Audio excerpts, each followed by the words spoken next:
Sarah. Welcome back to my channel. Today I'm joined by a very special guest, Riley from Riley Marie. Hello. I am visiting Riley this week and we thought it would be fun to film a collab because we've actually never filmed a collab before. I know, it's crazy. And we've been friends for like almost a decade. As you guys know, I have this series on my channel where I read romance subgenres, and Riley is the romance queen. So I was like, you should join me in one of these. Also because you don't really roast books on your channel. It's not really your thing. No. So she's gonna join me in roasting today, like mean Riley. She's gonna come out. I am. I'm letting her out. She's been like, let me out. I also don't have the willpower to read Bad books like you do. This is a struggle. Yeah, I do torture myself for you all because I think it's fun. So we decided to read forbidden romance, and so we're kind of in for a treat today. First I need to set the scene, okay? It's 2016. In the US, the presidential election is happening. If you know what presidential election was happening in 2016, you can get a sense of the vibe of the country. And Miss Sierra Simone said, I know what to do to bring the nation together. I'm gonna write a menage romance between a woman, the president, and the vice president. She said menage a vote. Yes. So, I'm reviewing American Queen by Sierra Simone. Prologue. It's wedding day. And we're like, what? Who's wedding? Who's wedding? Exactly. Also starts off, opens, Bible verse. We're really setting the scene of God here. So, we have three characters. We have Greer, who is the bride. We have Ash, who is the president. And Embry, who is the vice president. I just don't picture us having a vice president named Embry ever in our lives. Would it help if his name is Embry Moore? Embryo? So she's walking down the aisle and she's like, oh my god, I cannot wait to marry Ash. But then her gaze keeps looking over to the vice president. And then he has a bite mark on his neck and she goes, I wonder if my husband-to-be gave him that bite mark. She notices that the president has her panties dangling out of his tux. At the end of the prologue, she goes, I wonder if God has forsaken us. And I think he has. Yeah, I think he has.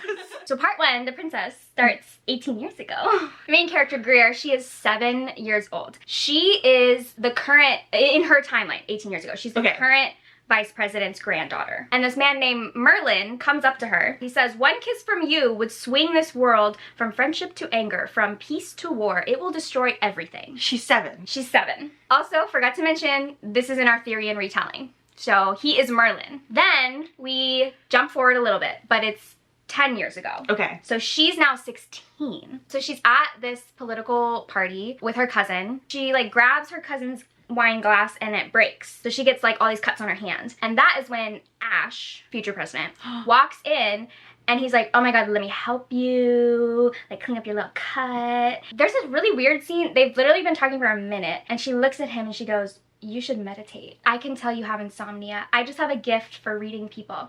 And he's like, oh my god, no one's ever seen me like this. He just probably has like bags under his eyes. Yeah. How old is he? He's 26, she's 16. So she touches his face, there's blood on his mouth. He licks it. It's a vampire. That's what I'm like, are they vampires? What's going on? He's like, ooh, this 16-year-old blood. And then he goes, you're so young. Damn, please tell me you're 18. She says no, and he goes, well damn, and kisses her. And then her like internal monologue as he's kissing her is, I've never felt so young. I feel like he's a man and I'm a little girl, and I love this feeling. So he leaves and he tells her, like, I'm going off to war. What war? Carpathia apparently is a country that is in between Ukraine and Poland, but the US is sending troops over there to help Poland against the Carpathians. Again, why? I don't know why. I guess we're really rallying with Poland here. So he goes off to war and he's gone for a very long time, and she decides to write him many emails. They start off like, oh, that was my first kiss and that was so fun and I miss you and blah, blah, blah, blah. For like a year, she keeps writing him emails. He never responds. On her 17th birthday, she sends him her last final email. I'm never writing to you again, but I have to tell you, I'm masturbating as I write this. Now we're jumping forward a little bit. Okay. This is 5 years ago. Okay. She's 23. Okay, she goes to a political lunch with her grandpa, and Ash is there. And she's like, I don't think he remembers me. She's like, he doesn't remember the approximately 360, how many days are in a year? 360. So she leaves the table and he follows her, and I guess there's a statue and they're looking at it. They have this long conversation about the statue. I don't know what the fuck they were talking about. It was like a metaphorical story about a statue and a virgin, and then they hug and he pulls away and he's like, this is wrong. I'm like, now it's wrong when she's actually legal age. yeah, now it's wrong to hug her at 23, but throwing her up against a wall and kissing her at 16, that was fine. She finds out that he's now engaged and getting married, and she's like, what? He didn't wait for me? Ma'am, you knew him for 10 minutes. So she runs out of the party all distraught and heartbroken and goes into the elevator, and she bumps into Embry, who is Ash's best friend. They met at war together and they're besties. They have a very weird conversation about Of Mice and Men and John Steinbeck. Greer says that Steinbeck ended his book with an adult breastfeeding scene, but I would never let you breastfeed off me. Why did she say that? I don't know. I have had that conversation with someone in an elevator. For a second, I believed it. For a split second. I was like, wow. You think I'm a freak? So they go back to his hotel, and they're both like bonding over being in love with someone that they can't have. It's a interesting scene because he does start breastfeeding from her. But she's got no milk in there. She says that it was almost like he was nursing me in a vampiric sense. She keeps calling her vagina her secret place. This quote, very, very, very beautiful quote here. Even the heavy sack underneath his dick was beautiful, looking so full and ready for release. What a beautiful sack. I have said that before. Every time I have seen a sack, I think it's so beautiful. It's almost like she just accepted quotes from me for this one. She doesn't tell him she's a virgin until he's got his tip in. And then when he finds out she's a virgin, he goes feral and is like, I'm gonna just shove it in there. Blood smeared she talks about it's smeared all over. Your hymen's not that big. Well, apparently she was gushing.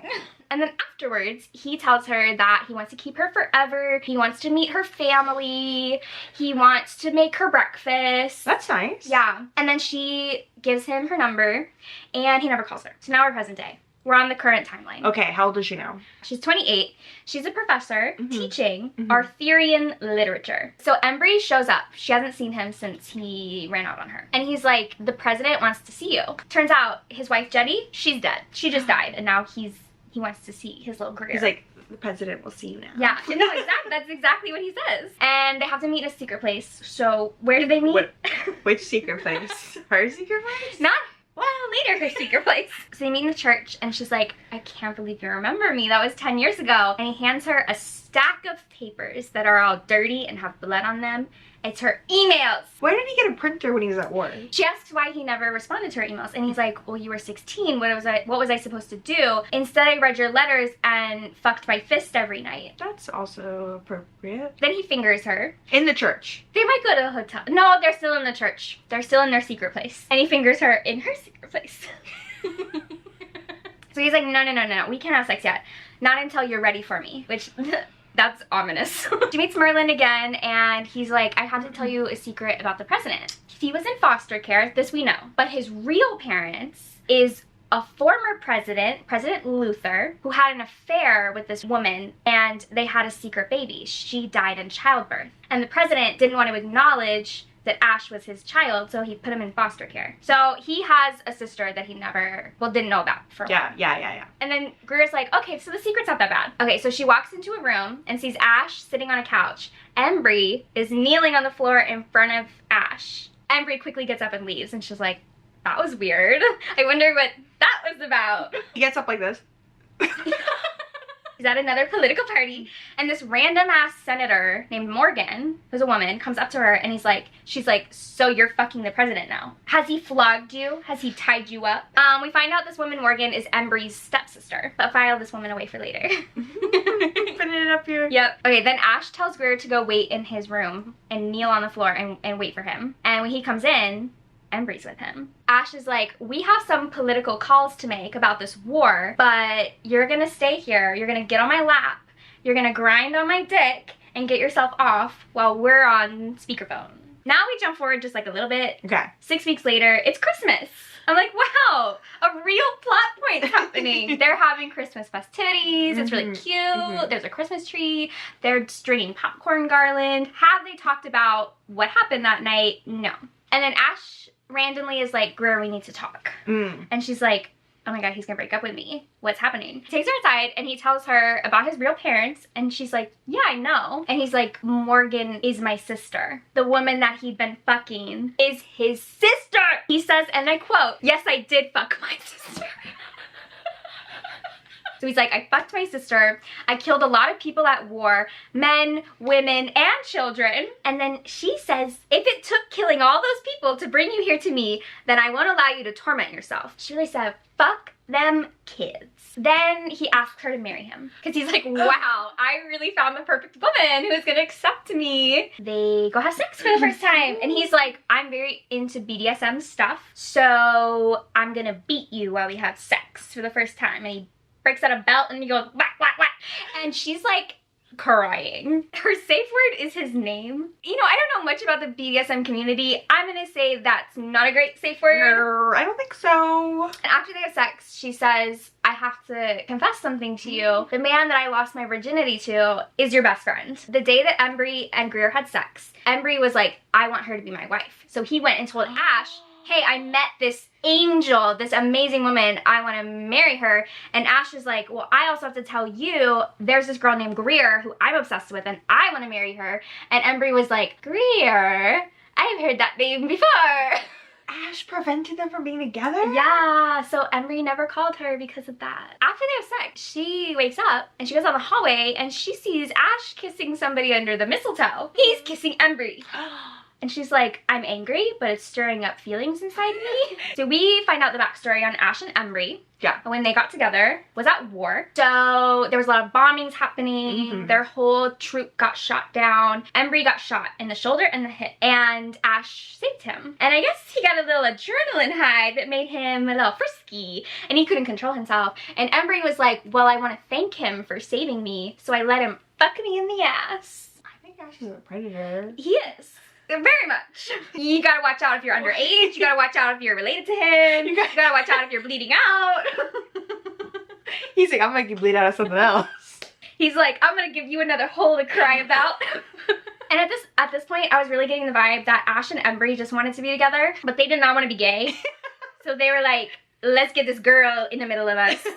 And then we can fuck. Yes. Then it's the wedding day, and Ash sends Embry. Well, Ash is like, we can't see each other on the wedding day. It's bad luck. Yeah. So he sends Embry to Greer's room, calls her on the phone, and is like, I want Embry to lick your pussy, and I want to listen. You know how, like, on your wedding day, you have something blue, something borrowed, something licked. Yeah, exactly. It's the wedding night, and Ash and Greer are like, we both love Embry. He loves us. Let's just all let's get together. Let's get him in here. Okay, I have to show you this. It is the world's longest sex scene. All those pages, they be fucking. The scene comes to a head with them both being like, let's put our penises in your vagina at the same time. And Greer's like, hold up. She was crying and screaming for like 2 pages, which is kind of a long time to be crying and screaming in a romance book. Yeah, I was like, I'm getting uncomfortable. It's times like this in these books where I'm like, clearly the author knows that this is weird. Yeah, and she keeps going, it hurts, and they go, shh. They're just looking each other in the eyes and they're like, you're ruining this. No, literally. And then she even says, I feel like a toy. I feel like a doll. Just a hole to get them off. What they really wanted is they wanted to do some sword fighting. They did. But they were just like, let's just do it in her in her secret. Because the things that they're saying as she's crying and screaming is, oh my god, your dick feels so good rubbing up against my dick. She wakes up and gets a text from her cousin. And her cousin's like, I feel really bad, you know, for being rude and insinuating Ash wasn't a good guy. So can you come outside and we'll talk? And she goes outside, and instead of her cousin being there, it's a Carpathian soldier and he snatches her. And that's how it ends. What's your rating? My rating is 1 star. My rating is, I wouldn't have finished this if you didn't make me. I didn't make you. Sierra Simone's not a bad writer. Yeah. Like, that was the only thing keeping me going is like, the heavy balls line. Yeah, I really wanted to know more about the beautiful sax. Also, she loves the word probe. Yeah, no, this is a bad book. And I will not be continuing because I heard a spoiler. Yeah, tell us. Him and his sister had a baby. This is a really popular series on TikTok. I know, people love it. If you like this, I'm looking you dead in the eye. I'm judging you. And the thing is, I've actually loved Sierra Simone. Yeah, I really liked her books. I I don't know what she was doing with this. Having a little fun. A little too much fun. A little too much fun. She said, in this political climate, We need it. So the book that I read was Distorted by Nyla K. I did wear orange, like an orange jumpsuit, so I could like match the vibes of the book. Also, we forgot to point out that you're wearing red and white for like patriotism. Yes. I don't own blue because I'm not actually patriotic. The book was blue. The pink tabs that you see here, these were all the amount of sex scenes in the book, which as you can see were happening about every 5 pages. And I did count, there are 15 sex scenes. There are 2 scenes where he masturbates, and there's 1 scene where he watches someone else have sex. Oh. And then all the green tabs are slurs. Also, what we need to know about Nyla K, if you're not familiar with her work, she only writes gay romance, which is a little suspect. Ew. And if you look her up, like her bio on Goodreads, she's like, I'm an ally. So what I want to start with is I need to talk about the author's note. So she says, you are about to willingly step into a prison. Because of that, it should go without saying that this book is dark, as will be the entire series. I'm still a major advocate of dark and taboo concepts being subjective.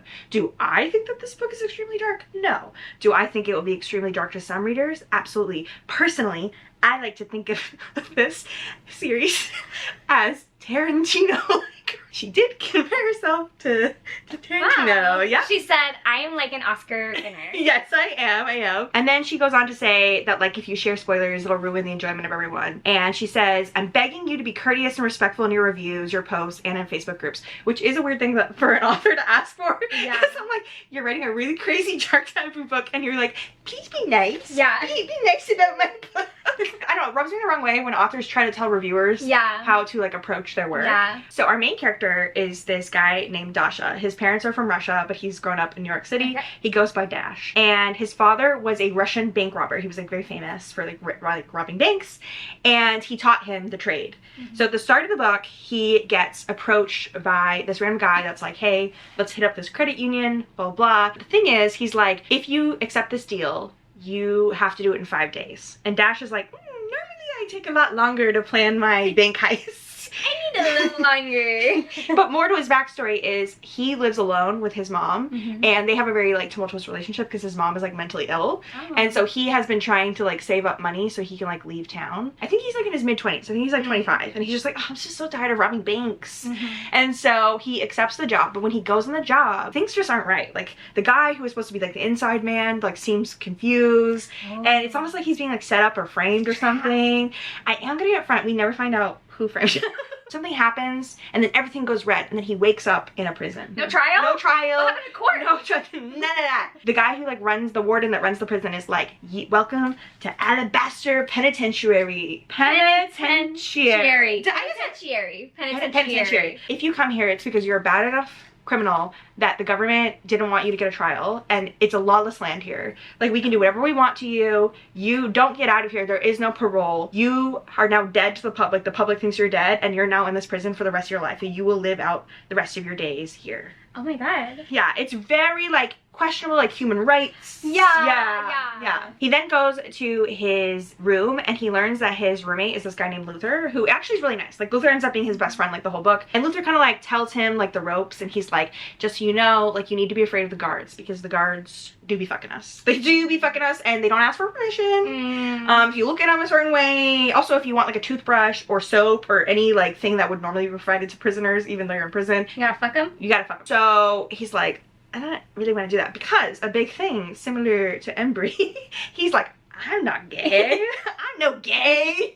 And so every time he starts to like see some like weird stuff going on in the prison, like men are like doing things together, he's like, ew, I don't like that. Wow, I don't like any of that. Okay, so then he goes to his first meal and he meets 2 other prisoners, Ren and Kang. Ren is very notorious around the prison for being like a slut. Oh, okay. Like they're always like, oh, he just puts his booty hole out for everybody. And he has like soap, he's got like, he's got all the contraband. He's got like comfortable clothes, like he's living good. So Dash goes and he takes his first shower, and this is when he witnesses people having sex. So he sees Ren giving Luther and Kang a blowjob at the same time. Like he's going back and forth, back and forth. And then Kang starts fucking him in the ass. But the whole time Ren is like looking at Luther and he's like, Luther. And then like Luther storms off, and this is like the first time we learned that there's like a weird relationship between Ren and Luther, so they probably will get their own book. Will I read it? No. So there's like weird energy there. Yeah. But okay, the whole time that Dash is taking a shower, and it's basically like, it's like, what are they doing over there? His penis starts to be like, blinking hard. I turn away, shaking my head. I don't want to see that. Sure, people can mess around with whoever they want. I don't have a problem with same-sex relations. Do you? I peek down at my hard-on, still standing at full salute. But really, it's not my dick's fault. He doesn't know what's going on. He just heard sex noises and got excited. Then, okay, the head guard is this guy named Vel. And Vel shows up and he's like, what you looking at? And so then Vel's kind of like, if you want a toothbrush, give me a blowjob, I'll give you one. But when someone Vel's like propositioning him, he's like, no, fuck you. I'm not gay. Get away from me. And then Vel's like, you're going to solitary. So he goes down to solitary. When he's in solitary, he doesn't eat for like 3 days. And so he starts like hallucinating. Oh. And I have to say, regardless of all the non-consensual things that happen in this book, the most harrowing thing is that he says that he looks at the prison door and pretends that he's watching The Big Bang Theory. I just really need to know what's happening with Sheldon. And so then there is this guard named Kemper who we did meet early on. Like when he first comes into the prison, they like shave his head, and Kemper's the one that shaves his head. One of the scenes, like one of the masturbating scenes, is him masturbating in solitary because he's like bored. And then he sees Kemper watching him, and he's like, whoa, stop. So he stops, and then I'm not even joking, like 5 pages later, sometimes like there would be a sex scene that would start, and then it would get stopped. And you'd think, oh, okay, well, something's gonna happen in the plot. No. She'll just start up again. He starts masturbating again. And then Kemper's like watching him. And then he keeps yelling, you're a creepy stalker. Like, why are you watching me? And then Kemper takes his gun out. He's like, keep going. I'm gonna come in there. And then he's like, no, don't come in here. So he gets out of solitary confinement and he comes back up to Gen Pop. And Ren's like, you know, I really want to be with Luther, but like he doesn't like how much I like get around. And also he's like not comfortable with his sexuality yet, whatever. So he's like, can I suck you off? And then Ren just starts taking down his pants and he's like, ding! I just pant through my climax with Ren humming on my dick, sucking and sucking and sucking like until there's literally nothing left. Wow. Like he's drinking, and a phrase they use a lot in here is drinking it down, like drinking it. Yeah. Also, as someone who doesn't come, a lot of people know this about me, I don't like fluids. I probably should not have read like such a smutty gay romance. It's like double the cum actually sometimes. Yeah. There's a lot of cum in this. Okay, so this is where he and Kemper have their first sexual experience, and it is not what we would call consensual. He basically is like, I need to punish you for letting Ren suck your dick, so I need you to suck my dick. He refuses and he tases him. He's like, get on your knees. This is where I need the penis havers to weigh in. Kemper is forcing Dash to give him a blowjob. Dash ends up ejaculating while he's being literally assaulted. But there's no touching of his dick. No one touches his dick. No one touches his dick. I did ask my boyfriend Aaron for his opinion. He said that personally he thinks... He said, that's never happened to me. That's never happened to me. And then we get a perspective from Kemper for the first time. He's also not gay. Oh. He says, I don't understand my need for this kid. I don't think I want a guy, not to mention one who's younger than me. Not that it really matters in the grand scheme. The fact that he has a dick is much more troubling. And no pussy. It's not just that he has a dick, it's that he has no pussy. Flash forward a few days, the power goes out in the prison because this prison is like underfunded and off the books, whatever. Sometimes the power goes out and the prisoners just have to go to bed early. But Dash is like, oh, I don't want to go to bed. Like, let's try to convince one of the guards to like let us have fun. So the one guard, Rook, who had like taken him to Ren earlier, he tries to seduce him. Like, he doesn't actually want to seduce him. He's trying to trick him so he can get his keys and then they can like go run off, even though they'll get punished. Yeah. But he gets like halfway, he kind of starts touching Rook's penis, and then Rook's like, I could be persuaded. But then Vel walks in, like the head guard, and he's like, nobody's fucking unless I say. He's like, what is happening here? And so to cover up, because he like, Dash doesn't want him to know what he's doing, he's like, oh, I was just trying to see if the rumors were true, if like Rook has the biggest penis here. And then Vel's like, oh, really? You wanted to know that? Okay, Rook, get your penis out. Vel is jerking off Rook with his hand. Okay. But making like Dash kind of stay there with his mouth too. And then he's like, open up, Dash. And then he like jerks Rook into the Dash. There's so much cum in this book. It was not good. This honestly felt like Nyla K watched like one gay porn about men in prison and was like, I should write a book about that. So he's back in solitary confinement and Kemper's back again. And then Kemper's like, all right, I'm coming in. He comes in his thing, he cuffs him again to the bed. And this time he eats Dash's ass. And he literally says, his tight little pussy tastes like sugar. There's a lot of them referring to the stuff as like pussies and being really tight. And I'm like, okay, again, I genuinely have never watched gay porn. Is that a thing? Like, do they say that to each other? I don't like men, so that's not my genre. He says it tastes like sugar, but they don't have any soap. Then the next day, Kemper's like, wow, we've really made a lot of progress in our relationship. Because Dash kind of at the end actually does kind of warm up. After he eats his ass, he's like, maybe the skate thing ain't so bad. And so they fall asleep cuddling. So Kemper overhears the guards talking about how he was like involved with Val and Rook, and he's like, my baby did what? He gets Dasher's penis out, and he's like, to punish you, I'm putting a cock cage on here. Just whips out a cock cage, shoves it on his penis. Is that something you normally have at prison? Yes. Cock cages. Well, there's a lot of cages at prison. But it also is like electrified, so he can electrocute his penis. For some reason, like, I'm not joking, we go from like you're essaying me to 2 pages later, they like take a shower together, and he's like, please fuck me. And I'm like, whoa. And then he's like calling him his boyfriend. And now they're like obsessed with each other, and then they find out that Ren like gives out tattoos, and so they're like, we should get matching tattoos. Wow. And then Kemper's like, also, I'm gonna help you escape from prison. Oh my god. It really escalates very quickly. Like, there's a couple of like anal sex scenes, and then they're like, we're in love and we're getting matching tattoos and we're escaping. Kemper goes and gets a tattoo. He gets Dash right there, and then he said, I want everyone to see it. Yeah, on his collarbone right here. And so then he goes and gets his tattoo. They get them separately, and he gets his, and he gets my officer. And so then he and Val have this like kind of big blowout scene, because Val's like, you're a psycho, like, don't you know why you're here? Dash is like, I robbed a bank, like, I really don't feel like I should be punished this much. And he's like, you think all you did was rob a bank? So apparently he blacked out when he was robbing the bank, and so the, you know, the guy that was like supposed to be the inside man but like seemed confused, so he shot him with the gun, like some sort of, I think it was like pretty heavy duty, like shotgun, shot him. And then there was a bank teller girl that he was like kind of had her as like his, you know, like hostage, yeah. And then he killed her too. And the reason he got sent to this prison is because the girl that he killed was the governor's niece. Why did he do that? I don't know. And then he's like, oh my god, I've always been crazy. My mom was crazy. So we get all these like flashback scenes of his mom, where his mom is always like, you're my dancing star, Dasha, and her like Russian accent. She's like, Dasha, dance, my little dancing star. When Val tells him this, he's like, I knew I was crazy. So then he goes to Kemper, and this is the day that he's supposed to be escaping. Like, they have this whole plan on how he's gonna escape. They start yelling at each other because he's like, why didn't you tell me that I killed someone? And then Kemper's like, I'm sorry, I didn't know you forgot. And they're just like having this fight, and he's like, you don't even love me. And Kemper's like, yes, I do. He's like, we're gonna escape together. And he's like, no. He gets injected because he's acting so crazy. He goes to the crazy place. Yes. He wakes up, and Darcy, the Carver guy, the serial killer, he's there, and he's just covered in blood. Dash is like, hey bud, like, whose blood is that? He's like, it's always mine. But he's not shackled, and he has a key, and he just unlocks Dash, and he's like, all right, Eve. And so then Dash just escaped. So he's escaped to the prison. Yes. Just wait. Easy, Okay. easy breezy. No, I swear to God, just. And he waits by the docks, because that was the plan, that they were going to meet and they were going to take a boat off the island. Then they were going to stop at his apartment in New York. He waits and waits and waits, and Kemper's not coming, and he's like, oh no, I think Kemper's mad at me. He doesn't love me anymore. So he just takes the boat by himself.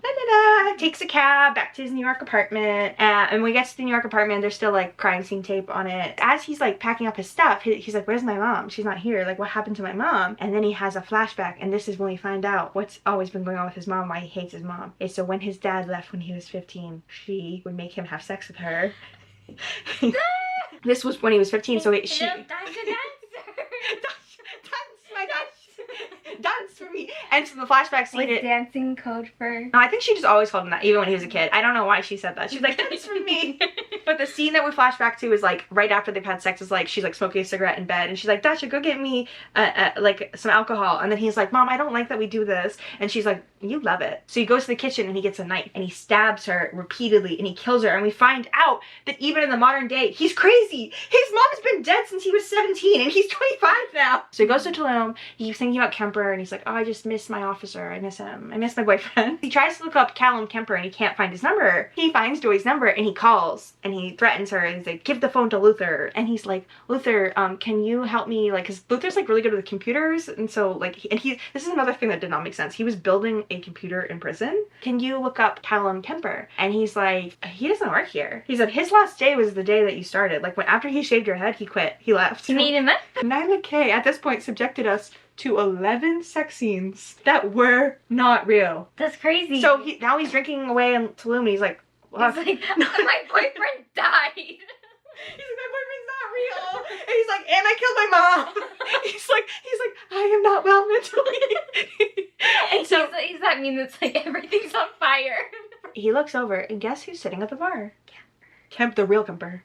And so then we get a perspective from the real Kemper, and he's like, I had to quit the day that we brought in Dasha Reznikov to the prison because I just knew that we were violating a lot of human rights. I worked there for 10 years, but the day that Dasha came in is the day, it's the day that I quit.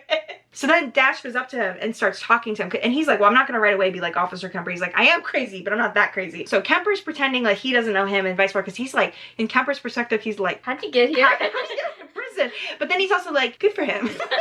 Dash tries to flirt with him, and then Kemper's like, I ain't no gay. And I'm like, oh, we're back to this. We're back to the homophobia. Yeah, Nyla Katie was like, how do I bring the homophobia back? So we got some slurs back at the later half of this book. We had left them behind, brought them back now. Yeah. In Kemper's perspective, he goes back to his hotel room, and he has a wife. They've been married for like 5 years. They're like happy. And then we find out that he actually is gay. He's been gay his entire marriage. His wife has a beard. She doesn't know that. He just goes in the bathroom and watches gay porn, and he thinks about Dash. And we also find out he has been obsessed with Dash for a really long time, because before Dash ever ended up at Alabaster, he had been written up in a newspaper once as a suspect for a bank robbery, which I don't think that's how police work works. I don't think you just like are like, these are our suspects for a bank robbery. Yeah. But he's like, ever since I saw a picture of him and his luscious lips, I always thought of him, and it was my biggest shame. And so when I saw him come to the prison, that's why I had to quit. Basically, they do hook up a couple times, and he's like, oh no, my wife. So then they're kissing one day, and then Nikki finds them, and it's the craziest scene. I don't even know why she was written into this book. She finds them kissing, and she starts smiling, and she's like, aw, Kemper, I always knew you were gay. She's like, Greer. Yeah. She's like, it's okay. She doesn't get involved. She's like, actually, I've been sleeping with this guy Justin at work, and we're pregnant. So, and I'm like, why would they even go on this trip? Yeah. Why wouldn't she just leave him if she knew he was gay? She's like, oh my god, I'm so happy for you. So Nikki leaves Mexico with her lover, and now they're just like hooking up, and they're basically in a relationship. They're calling each other boyfriends. What do you rate it? Negative 5 stars. But yeah, these were very forbidden. I wish I had been forbidden from reading them. Yeah. And maybe it is okay to ban books. Ban, burn. I honestly, I don't know what I'm gonna do with this copy. I might. Be sure to go over and check out Riley's channel. She does not usually talk about as unhinged things as me, but you can go and see like cute little, you do like cozy reading vlogs. And I thank you all so much for watching. You're all beautiful. Have a nice day.